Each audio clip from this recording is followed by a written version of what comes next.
예, 우리 예수사랑교회 마라나타 미션을 철치 연합해서 금요일마다 우리 평신도 자비랑 전문의 선교사 훈련 메시지 세 번째 시작하도록 하겠습니다.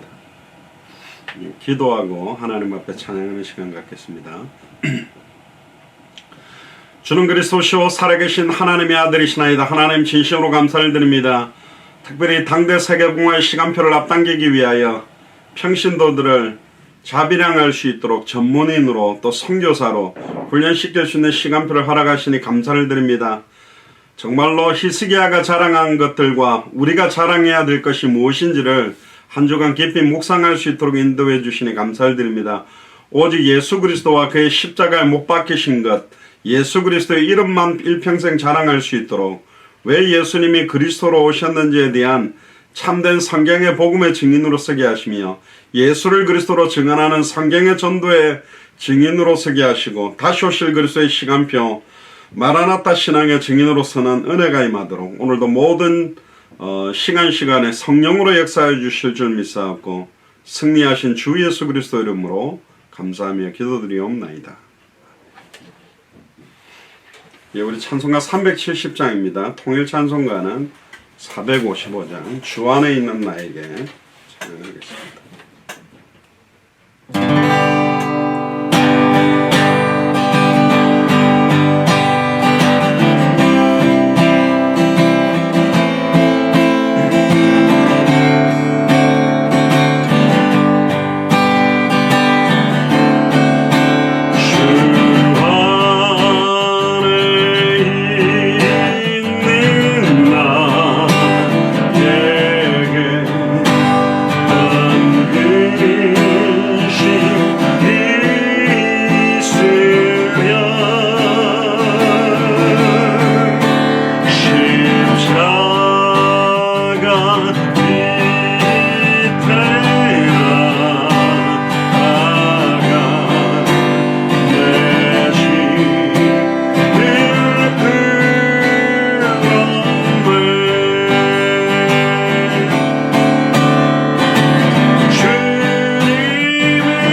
작은 영불변하시니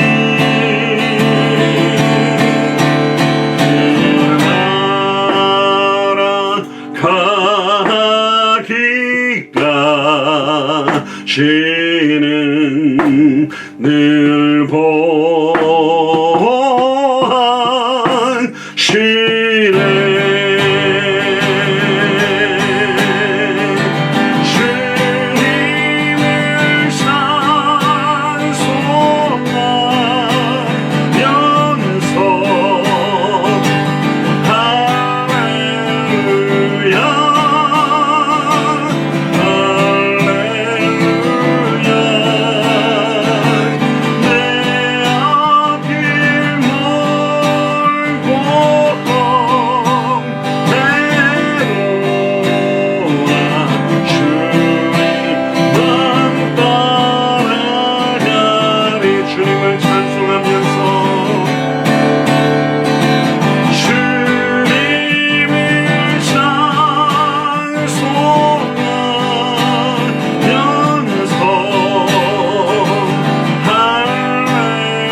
우리 한번 통성으로 기도합시다. 특별히 코로나19 시간표에 하나님이 저희들에게 주시는 시대를 향한 경고의 메시지를 깨닫고 영적으로 깨어 기도하며 준비하며 이 복음을 증언할 수 있도록 특별히 유럽이나 미국 쪽에 또 여러 나라에 대부분 코로나19 확진자들이 너무 급증하고 미국도 지금 거의 이제 8, 9만 명대로 더 늘어나고 있는데요. 유럽 같은 경우도 지금 엄청나게 급증하고 있는 시간표에 정말로 대한민국이 하나님 앞에 어떻게 기도하고 준비해야 될지, 특별히 대한민국의 역할과 미국의 역할과 유대인 복음화를 위한 이스라엘의 역할, 또 특별히 모슬렘권 복음화를 위한 터키의 역할, 또 중국의 역할, 특별히 이 5개 나라가 먼저 200개 나라와 2000개가 넘는 미전도 부족 국가를 살리는데 선지자 제사장 왕의 나라의 역할을 하도록, 또 지금 여러 나라에 흩어져 계시는 특별히 저희들에게는 55개 나라 선교사님들을 연결해 주셨는데 그 선교사님들, 목사님들, 중직자들, 성도들이 영적 싸움에 승리하도록 우리 통성으로 한번 기도하겠습니다. 주는 그리스도시요 살아계신 하나님의 아들이시나이다. 하나님, 코로나19 시간표를 저희들에게 주시며 시대를 향하신 하나님의 경고의 메시지를 이사야서를 통하여서 깨닫게 하심을 감사를 드립니다. 영적으로 깨어나기를 소원하고 특별히 대한민국을 부르신 이유들을, 또 미국과 특별히 유대인 복음을 위한 이스라엘과 모슬렘권 복음을 위한 터키와 중국과 200개 나라와 2000개가 넘는 미전도 부족 국가를 살릴 준비를 하게 하시니 감사를 드립니다. 정말로 전세계 모든 주의 종들과 선교사님들과 교회들이 일어나서 예수가 그리스도 되심을 증언하는 당대 세계문화의 시간표를 앞당기는 다시 오실 그리스도의 첩경을 평탄케 하는 은혜가 넘치도록 축복하여 주옵소서. 특별히 55개가 넘는 나라의 선교사님들을 저희들과 연결해 주시며 성경의 복음만을 전하며 성경대로 전도하며 성경의 끝을 바라보게 하시니 감사를 드립니다. 선교사님 한 분 한 분들에게 영육간의 강건한 힘을 덧입혀 주시고 영적 싸움에 날마다 승리할 수 있는 은혜가 임하도록 주님의 능력으로 권능을 함께 하여 주시옵소서. 그래서 정말로 선교사님들과 함께 당대 생활 시간표를 앞당기는 본격적인 시작이 되게 하시며 선교사는 개인의 건강과 가족들과 가문에 은혜를 다하시며 다쳤던 모든 생명운동, 말씀운동, 제자의 운동의 문을 여시며 경제의 문 또한 열어주시옵소서. 감사를 드리며 승리하신 주 예수 그리스도의 이름으로 기도드리옵나이다. 아멘. 찬송가 412장입니다. 통일 찬송가는 469장 내 영혼의 그 깊은 데서 찬양하겠습니다.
속에 솟아나는 평화는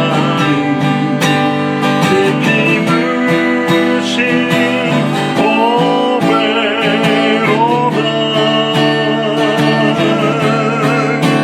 나의 보화를 캐내어 가져갈 자 그 아무도 없으리라.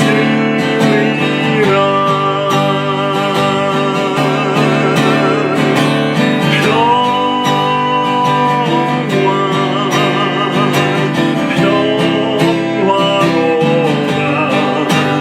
하늘 위에서 내려오네.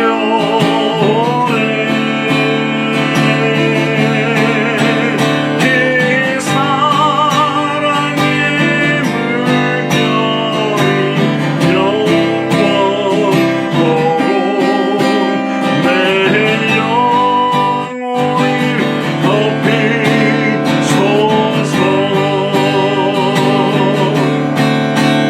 내 영혼에 평화가 넘쳐나는 주의 긴 복을 받으리라.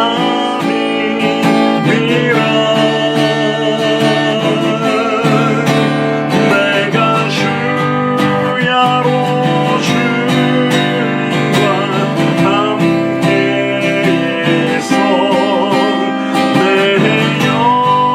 영혼이 편히 쉬네.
기도하겠습니다. 특별히 당대 세계복음화의 완성을 위해서 우리에게 선물로 주신 우리 후대들을 두고 기도해야 되겠습니다.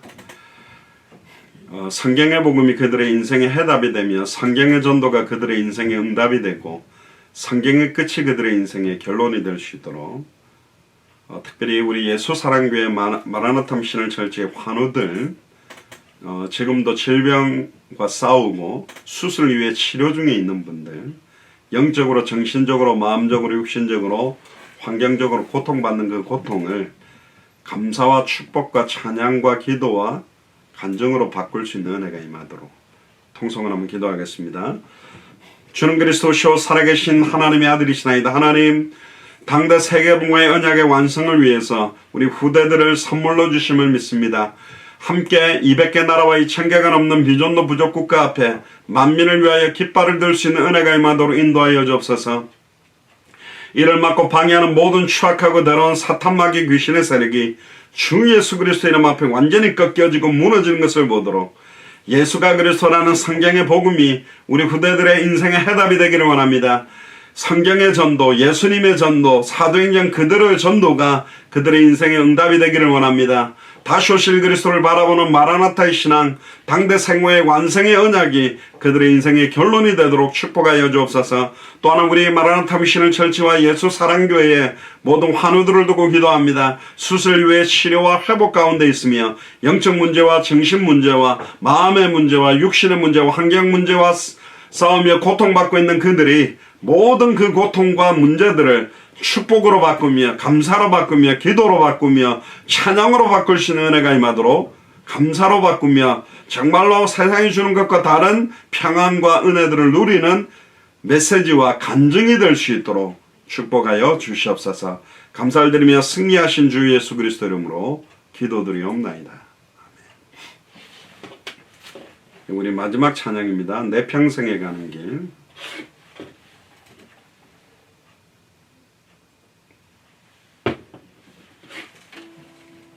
413장입니다. 통일 찬송가는 470장입니다.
우리 평신도 자비랑 전문의 선교사 훈련을 놓고 우리 자신을 놓고 주님 오시는 것까지 지속해야 될 현장을 확정하며 특별히 오늘 복음 메시지 가운데 마태복음의 전체에 대한 흐름과 내용들을 또 핵심들을 요약 정리하는 시간을 통해서 마태복음에 게시된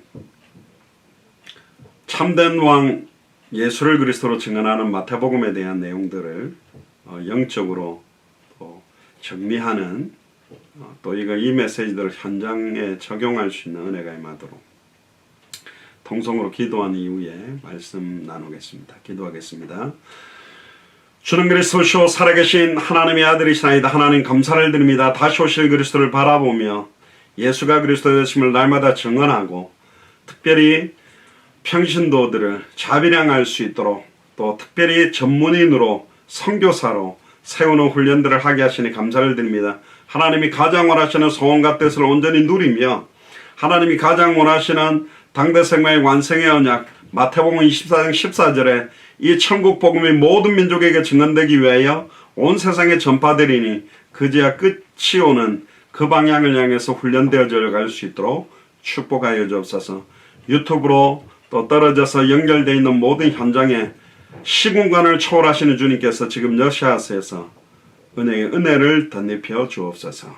현장에 성취될 말씀을 확정케 하시고 현장에서 응답될 기도 제목을 확정케 하시며 현장에 일어나게 될 생명운동, 말씀운동, 제자운동, 또 전도와 선교의 방향을 확정하도록 축복하여 주옵소서.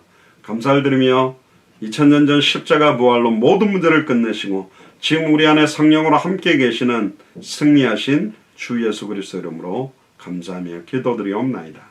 아멘.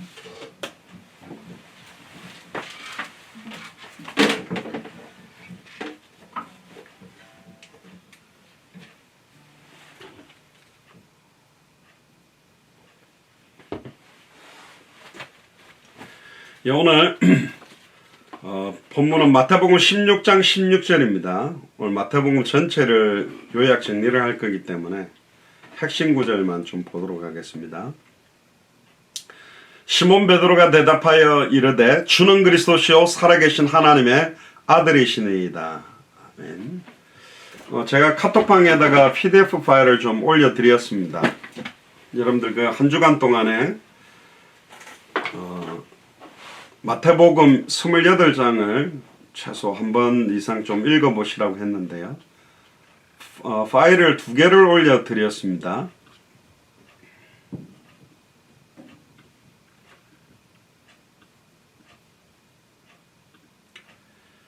첫 번째는 우리 마태복음 개요라고 나와 있는 부분이 있죠. 그래서 마태복음 전체에 대한 개요들을 좀 정리를 하고요. 그 다음에 이제 하나 더 드린 게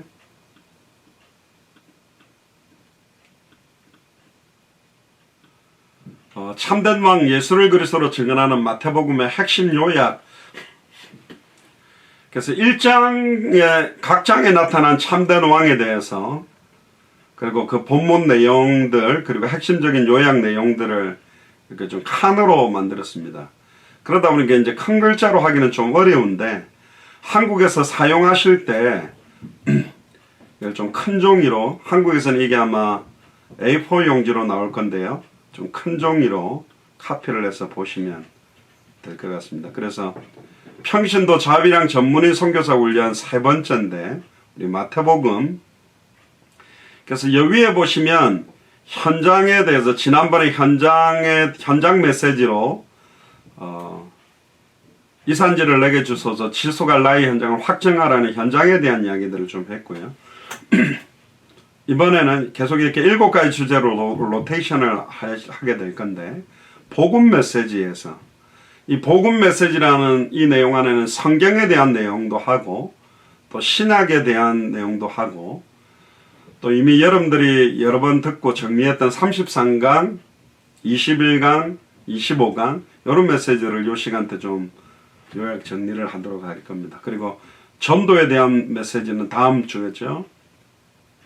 다음 주에는 전도에 대한 실제적인 부분과 전략들, 그 다음 주에는 이제 기도에 대한 개념과 실제적인 기도, 그 다음에 제자에 대해, 그 다음 교회에 대해, 그 다음 언약에 대해, 이 7가지 주제들을 계속 돌면서 내용들을 정리하도록 그렇게 하겠습니다. 그래서 이제 평신도 자비랑 전문의 선교사 이렇게 쓰니까 너무 이제 길잖아요. 그래서 요 약자를, 영어 약자를 4단어를 쓰겠습니다. 그래 평신도라는 말은 레이먼, 레이우먼, 하필 그냥 레이먼이라는데 L, 그리고 자비량은 셀프 서포팅이라고 그래서 S, 그리고 전문의는 프로페셔널이라 그러니까 P, 선교사는 미셔너리 M, 그래서 LS, PM 그렇게 약자로 좀 줄여서 LSPM 훈련을 한다. 약간 있어 보이잖아요. 영어 쓰면 있는 건 아닌데 그냥 그렇게 그래서 이런 개념들 정리들도 제자에서 전도에서 좀 이야기들을 하겠습니다. 그래서 마태복음 전반적인 개요, 그러니까 다음에는 일단 요 복음 메시지에서는 5주로 해서 일단 마태복음, 마가복음, 누가복음, 요한복음, 사도행전까지 5개는 한번 훑을 겁니다. 왜냐하면 나머지 선신서들이나 요한계시록은 그 사도행전의 역사로 이어져서 우리가 계속 다룰 거기 때문에, 그래서 일단 신약 전체를 다루긴 할 건데 이제 사복음서와 사도행전까지를 먼저 좀 집중을 그렇게 할 겁니다. 자, 그러면 오늘 메시지들을 좀 나누도록 하겠습니다. 먼저 마태복음 개요에 들어가면서 사복음서의 주제와 수신자들을 먼저 좀 알고 넘어가면 좋을 것 같아서요.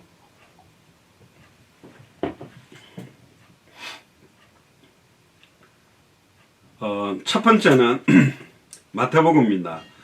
마태복음은 참된 왕으로 오신 예수 그리스도를 유대인들에게 전하고 있는 성경입니다. 그러니까 유대인들에게 증언하는 메시지이기 때문에 포커스가 유대인들이 이해할 수 있는 배경을 많이 가지고 있습니다. 그래서 유대인들은 예수 그리스도가 왕 되심을 부인하고 있었습니다. 그래서 바로 이 예수 그리스도는 너희가 기다리고 있던 진정한 메시아 그리스도며 왕이시다. 그냥 왕이 아니라 참된 왕이시라는 걸 중점적으로 기록하려고 하는 것이 마태복음입니다. 그래서 동방박사들도 참된 왕에 대한 경배가 서두에 이제 등장하는 겁니다. 왕이 나셨도다. 이스라엘의 왕이 나셨도다. 만왕의 왕이요 온 인류를 구원할 구주가 나셨도다. 이제 그렇게 이야기하는 거고요. 두 번째 마가복음은 섬기는 종으로 오신 예수 그리스도, 그러니까 종의 모습으로 오시는 가장 낮은 자로 오신, 어떤 면에서 요한복음하고 반대죠. 요한복음 성귀적인 예수 그리스도, 그러니까 가장 높으신 참 하나님이시다. 그리고 비하, 예수 그리스도의 신학적으로는 비하라 그러는데 가장 낮아지신 섬기는 종으로 오신 예수 그리스도를 로마인들에게, 로마 사람들에게 마가가 증언하고 있는 성경입니다. 여기 일단 못 적어놨네요. 그래서 마가복음은 마가가 그리스도가 하나님 아버지에 대한 순종하는 세상의 종이 되셨다. 완전히 세상의 죄와 저주를 짊어지는 종의 모습, 그리고 철저하게 섬김을 받으려 온 것이 아니라 섬기려고 오신 종의 모습으로 오셨음을 증언하고, 이 복음을 증언하는 우리들 또한 정말로 보통 목회자들을 주의 종이라 그러는데, 한국에서는 주의 종이라는 말을 주님의 종이라 굉장히 낮은 머슴이다, 하인이라는 개념이 아니라 굉장히 신령한 개념으로 높여놔 버렸어요. 종이라는 말은 가장 낮은 자세로 내려오시는 모습들을 증언하는 게 마가복음입니다. 그래서 마가복음에서는 예수님의 탄생 기사가 나오지는 않습니다. 그리고 예수님을 섬김의 종에 대한 모습들, 그래서 1장부터 예수님이 세례를 받으시고 시험받고 귀신을 쫓아내는 부분들이 서두에 납니다. 세 번째 누가복음은 사람의 아들, 즉 인자로 오신 예수 그리스도, 그러니까 100% 사람으로 오셨다. 그러니까 우리가 겪는 모든 영적인, 정신적인, 마음적인, 육신적인 감정과 고통까지도 다 알고 그걸 담당하신 모습, 또 우리가 슬퍼할 때 슬퍼하시고 기뻐할 때 기뻐하실 수 있는 인자로 오신 예수 그리스도를 헬라의 그리스도인들을 대상으로 증언하고 있는 성경입니다. 물론 모든 사람들에게 전달하지만 특별히 헬라 문화, 이방 문화 속에서 예수를 그리스도로 믿고 있는 그들에게 전달하고 있는 성경입니다. 그래서 탄생 과정이나 목자들이 방문 받으시는 주님의 모습과 그분이 인자로서 할례를 받고 결례의 날에 성전에 올라가서 성전을 정화시키고 희생제사를 지내는 모습들, 또 성전에 올라가는 소년시대의 예수님의 모습들도 그려져 있습니다. 그리고 누가복음에는 동방박사가 왕을 경배하러 온 모습이 빠져 있습니다. 나중에 사복음서를 놓고 어떤 성경에는 뭐가 들어있고 빠져있고 이걸 비교하는 또 도표를 만들어서 여러분들한테 좀 알려드릴 건데요. 그러나 죄 없는 인간으로서의 예수 그리스도를 증언하는 것이 누가복음입니다. 그러니까 마태복음은 왕, 마가복음은 종, 누가복음은 인자, 인간으로 오신 모습입니다. 그리고 요한복음 여러분들 잘 아시다시피 물론 이 세 가지 마태, 마가, 누가복음을 공관복음이라고 그럽니다. 그러니까 공통적인 관점으로 보고 있는 제일 먼저 기록된 마가복음을 바탕으로 해가지고 마태, 누가복음이 연결돼서 같은 관점으로 같은 또 시간의 흐름을 가지고 보는 모습으로 기록되어 있고, 요한복음은 참 하나님이신 예수 그리스도를, 제가 밤에 치다 보니까 탈자가 많네요. 나중에 이거 수정해가 다시 올려드리겠습니다. 증언한 성경입니다. 그래서 요한복음의 1차적인 수신자는 요한이 사역했던 에베소 교회를 중심으로 하는 소아시아 교회에 먼저 이 요한복음은 보냈던 겁니다. 이 요한이 요한계시록 요한 1서 2서 3서를 기록한 그 요한입니다. 그러나 당시 유대인 성도들이 예수 그리스도를 믿는 신앙 고백을 하면 그 유대 사회에서 공동체에서 완전히 추방당하고 하나님을 믿지 않는 자로 간주됐었던 겁니다. 그래서 요한복음은 모든 유대인들과 이방인들에게 예수가 바로 그리스도, 즉 하나님의 아들이기 때문에 예수를 그리스도로 믿는 것이 하나님을 믿은 것과 동일함을 확인시키려고 하는 게, 그러니까 예수님이 바로 참 하나님이시다. 그러니까 그 당시에 유대인들이 가장 받아들이기 어려운 개념, 이 당시에는 삼위일체라는 개념이 확립되어 있지 않았습니다. 삼위일체라는 개념은 뒤에 신학적으로 확립했는데 이들은 어마어마한 혼돈이죠. 목수의 아들 33살 정도까지 이 땅에 있었던 그분이 과연 우리가 부르던 그 여호와냐, 이제 이런 개념이 되어버리니까요. 그래서 신성모독으로 생각을 한 겁니다. 그래서 태초부터 범죄한 인간을 구원하기 위한 구속의 법을 따라 하나님의 유일한 해결책, 대속의 희생제사, 십자가의 희생을 치르시기 위해 하나님이 직접 성육신하신 분으로 필연적으로 우리의 구주고 그리스도 되심을 변증하기 위해서 일종의 신학적인 변증서와 같은 유대인들의 그 전통과 규례와 율법을 반박하기 위해서 기록한 게 요한복음입니다. 그래서 예수 그리스도는 하나님이시면서 오직 예수를 그리스도로 믿는 믿음으로서만 생명을 얻을 수 있음을 강조하기 때문에 예수님의 사람으로서의 탄생 부분은 기록되어 있지 않고, 태초에 말씀이 계시나 이 말씀이 하나님과 함께 계셨으니 이 말씀이 하나님이다, 말씀이 육신을 입고 이 세상에 오신 것을 먼저 기록하고 있습니다. 그래서 다른 공간복음서들은 예수님의 생애 동안 일어난 사건과 말씀들을 역사적으로 약간 시간대를 가지고 기록하는 데 중점을 두고 있다면, 요한복음은 그런 사건 시간별로보다는 각 사건들을 영적인 의미를 해석하는 데 중점을 두고 있습니다. 자, 그럼 이제 마태복음으로 들어와서, 마태복음 시간적으로는 신약 성경에서 제일 처음으로 쓰여진 책이 아닙니다. 마가복음이 사복음서 중에 제일 먼저 쓰여졌는데, 근데 왜 신약 성경의 제1권의 위치를 차지하고 있을까? 그래서 마태복음이 그리스도를 통한 구약의 예언의 성취와 새로운 복음의 역사의 출발을 가장 많이 강조합니다. 그러니까 조금 이따가도 나옵니다만 구약에 예언됐던 성경 구절이 성취된 것을 가장 많이 기록한 성경이 마태복음입니다. 그러니까 구약과 신약 성경을 연결할 수 있는 가장 좋은 연결고리 역할을 할 수 있는 게 바로 마태복음이기 때문에 마태복음만큼 구약은 신약을 향해서 열려져 있고 신약은 구약 속에 감춰져 있음을 잘 보여주는 책은 없다.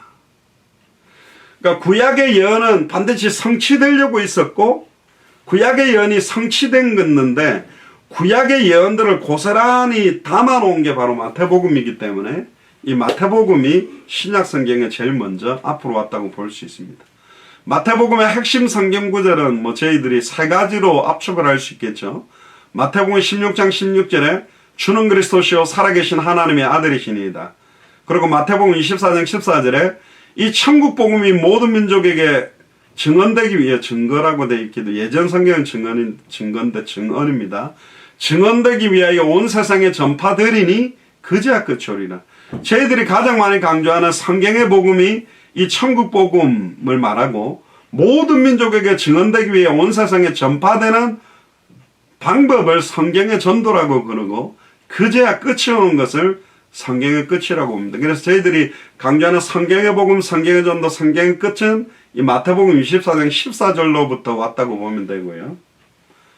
그리고 마태복음 28장 18절에 20절 하늘과 땅의 모든 권세를 내게 주셨으니 그러므로 너희는 가서 그러므로 이 천국 복음이 모든 민족에 증언되게 온 세상에 전파되면 끝이 오기 때문에 그러므로 예수님이 바로 그리스도시요 살아계신 하나님의 아들이시기 때문에 그러므로 너희는 가서 모든 족속으로 제자를 삼아 모든 족속 천하 만민 땅끝 200개 나라와 2000개가 넘는 미존도 부족국가 아버지와 아들과 성령의 이름으로 세례를 주고 내가 너희에게 분부한 모든 것을 가르쳐 지키게 하라. 볼지어다 내가 세상 끝날까지 너희와 항상 함께 있으리라. 자, 그럼 저자를 한번 알아보면요. 마태는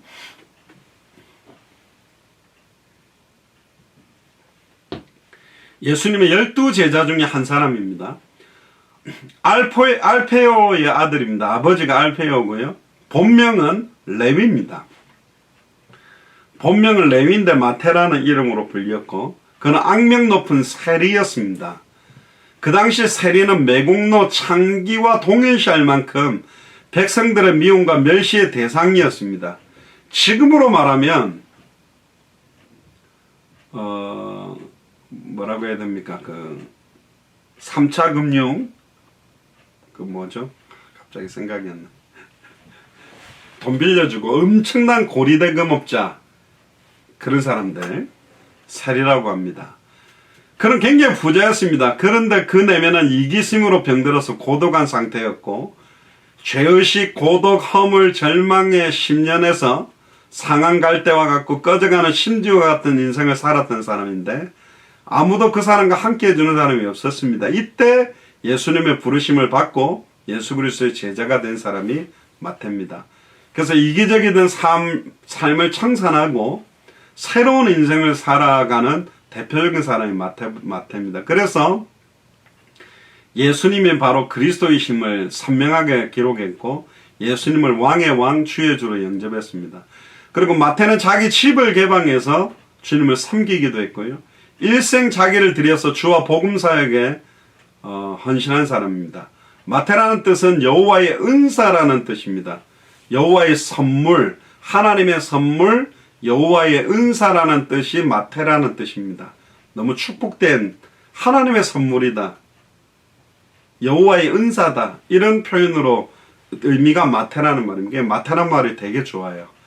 아무 쓸모없던 그가 변화되어 이제 그리스도의 제자가 되었고 그렇게 멸시하던 동족들을 위해서 주옥과 같은 산상보훈이 담긴 마태복음을 썼습니다. 또 1설에 의하면 마태는 주님이 승천하신 이후 몇 년 동안 유대에서 복음을 전파하다가 이방인 복음 전파로 나아갔습니다. 페르시아, 이디오피아, 시리아, 그리스까지 복음을 전파했고 결국은 페르시아에서 칼에 맞아서 고통받다가 이제 순교하게 됩니다. 그래서 왕의 왕으로 주님께서 쓸모없는 자기와 함께 하시고 자기를 그리스도의 제자로 키우신 임마누엘의 은혜를 일생 간직하고 전파하고 그런 고리대금업자로 있었던 마태가 결국 순교로 인생을 마감을 했습니다. 그래서 마태에게 임한 이 하나님의 임마누엘의 은혜, 마태복음에 있는 은혜가 우리에게 큰 희망과 은혜를 주지요. 주는 그리스도시요 살아계신 하나님의 아들이시다. 마태복음 24장 14절, 마태복음 28장 모든 족속으로 제자 삼으라는 선명한 메시지를 기록한 은혜를 받은 사람입니다. 쓴 시기는 AD 64년 로마의 대화재가 나고 네로 황제가 그리스도인들에게 화재의 책임을 돌려서 단인하게 박해를 합니다. 그러니까 네로가 정신문제가 막 너무너무 춥다고 해가지고 막 여기저기에 불도 지르고 심지어 그리스도인을 죽일 때 기둥에 매달아가 기름을 칠해가 사람 몸에다가 불을 붙여갖고 막 등처럼 쓰기도 했습니다. 그리고 막 카타콤에 숨어 들어가니까 그 카타콤 안에서도 성만찬식을 했지 않겠습니까? 그러니까 그리스도인들은 그 카타콤 지하 동굴 무덤에 들어가서 시체들을 꺼내가 그 피를 막 시체에 빨아먹고 시체 살을 뜯어먹는다 이래서 다 죽여야 된다만 그렇게 모함을 했지요. 이 핍박이 있은 직후에 마가복음이 최초로 쓰여졌고 이에 고무되어 마태복음도 쓰이게 된 겁니다. 일반적으로는 AD 65년에서 80년 정도 사이라고 봅니다. 그러니까 예수님이 탄생하신 날을 영으로 잡아서 BC, Before Christ, 주님이 오시기 전, 기원전이라 그러고 AD, Anno Domini, 그러니까 라틴어로 그 주님의 해, 주님이 오시고 난 이후를 AD라고 그러거든요. 그걸 석이라고 그러잖아요. 석이.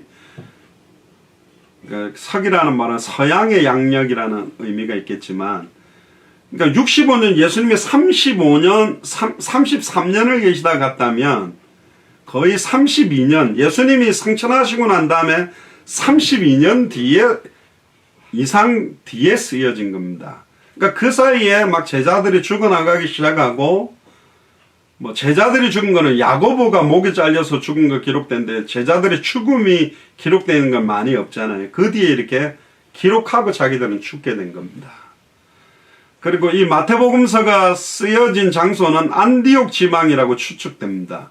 그 이유는 유대주의에 대해 또 세계주의의 교류 때문에 그 당시에 안디옥이 여러 사상들이 오고 가는 물류의 교류가 되는 교차점이었기 때문에 안디옥에서 기록됐을 것이다. 그리고 이 특징은 마태복음은 유대인의 복음서라고 할 만큼 유대인들을 위해서 쓰여졌습니다.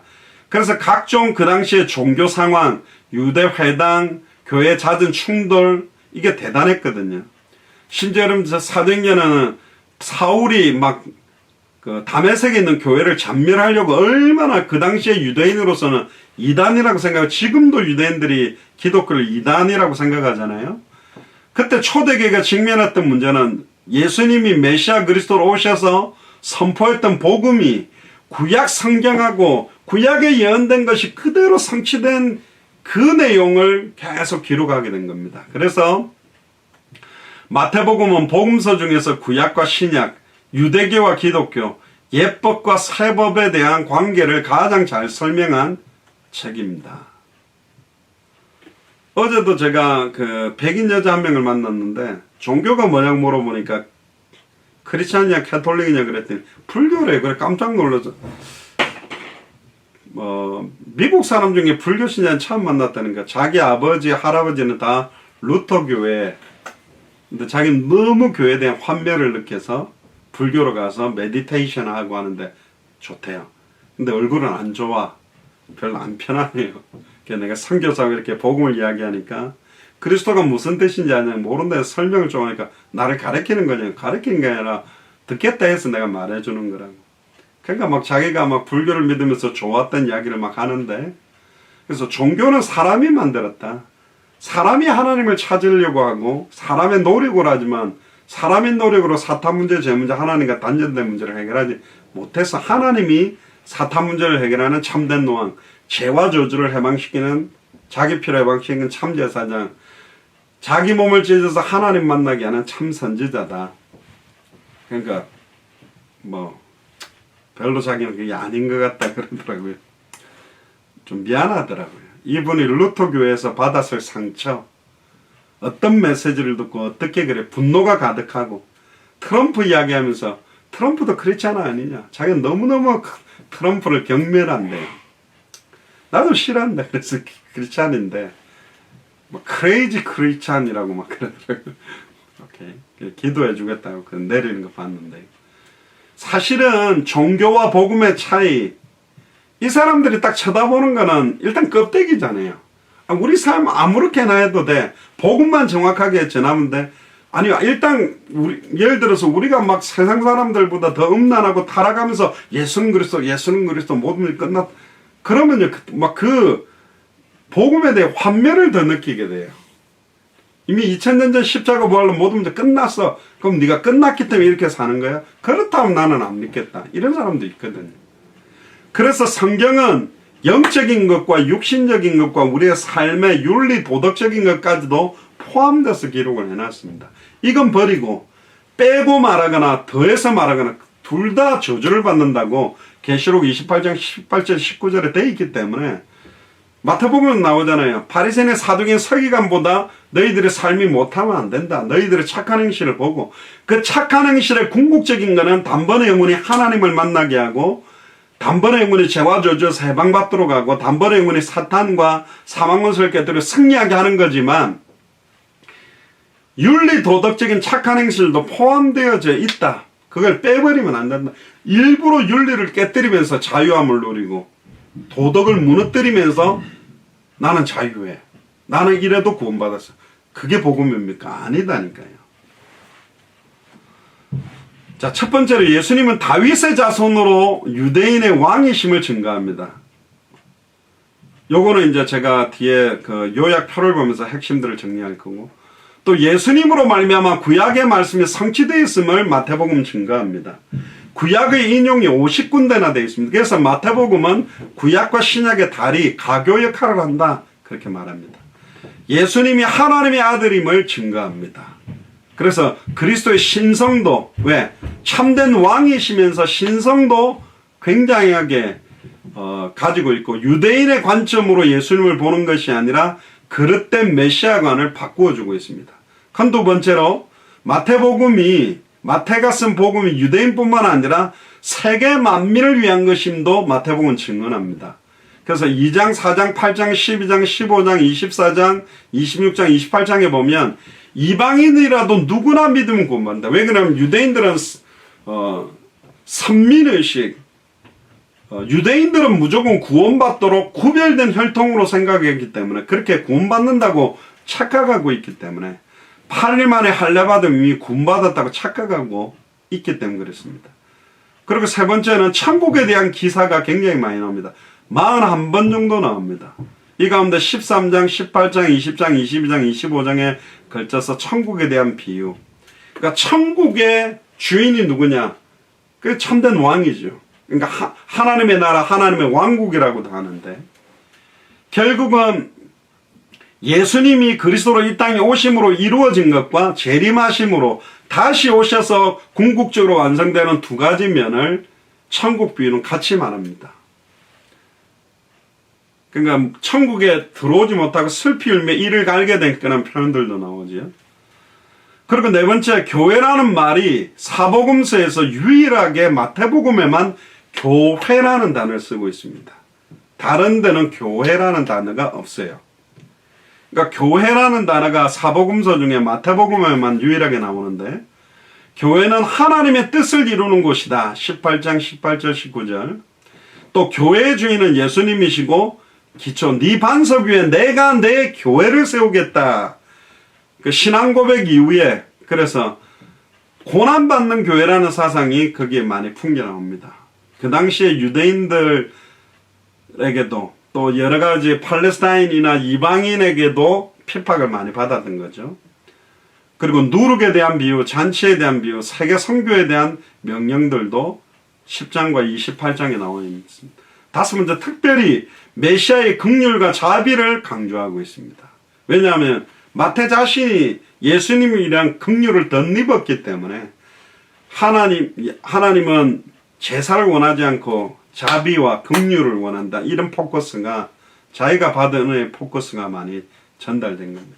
그러니까 하나님이 성경을 기록할 때 기계적인 축자 영감이 아닙니다. 기계적으로 내 생각이나 감정은 표현 없이 하나님이 막 볼펜 들고서 막 쓰게 한 게 아니라 마태가 배워왔던 지식들, 자기가 경험했던 감정들을 유기적으로 한 글자 한 글자마다 성령의 감동으로 기록하게 만들었습니다. 다음에 성경의 감동, 영감에 대한 이야기는 다음에 좀 할 거고요.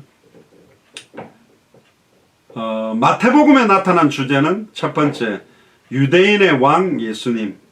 그러니까 첫 포커스는 처음에는 유대인의 왕이지만 결국은 참된 왕입니다.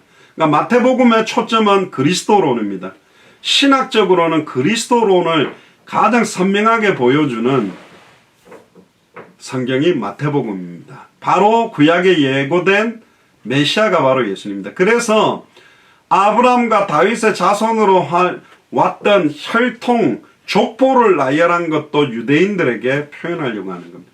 2장의 유대인의 왕으로, 9장의 소경과 거린, 또 15장의 이방인 여인, 21장의 군중, 각각 다윗의 자손이여 그렇게 부릅니다. 예수님을. 그러니까 다윗의 자손이라는 말은 아브라함과 다윗의 자손으로 오실 메시아라는 개념들도 그 단어에 녹아 있습니다. 어느 정도는. 그러나 저번에 말씀드렸습니다. 호산나 다윗의 자손이여 막 이렇게 호산나 부를 때 그 다윗의 자손이란 개념을 성경 그대로 핵심을 꿰뚫은 개념이라기보다는 아브라함과 다윗의 자손으로 왔다면 우리를 이스라엘을 억압받고 있는 이 로마를 꿰뚫고 세계 열방을 통치하는 나라로 세워지는 정치적인 메시아 개념으로 받아들이는 메시아 그리스도라는 개념을 알아도 그렇게 갖고 있는 것이지, 진짜 참된 왕, 참된 제사장, 참된 선지자, 인자로 오시고 섬기는 종으로 오시고 왕으로 오시고 하나님으로 오시는 개념들이 아직은 약하다고 봐야 됩니다. 그래도 다윗의 자손이라 부르는 것은 굉장히 은혜죠. 또 다윗의 위는 영원하리라고 예언되었던 사무엘하 7장에 나온 거기에 대한 바벨론 포로로 잡혀가고 난 다음에 완전히 무너졌던 이스라엘에 이제는 참된 왕으로 온 거죠.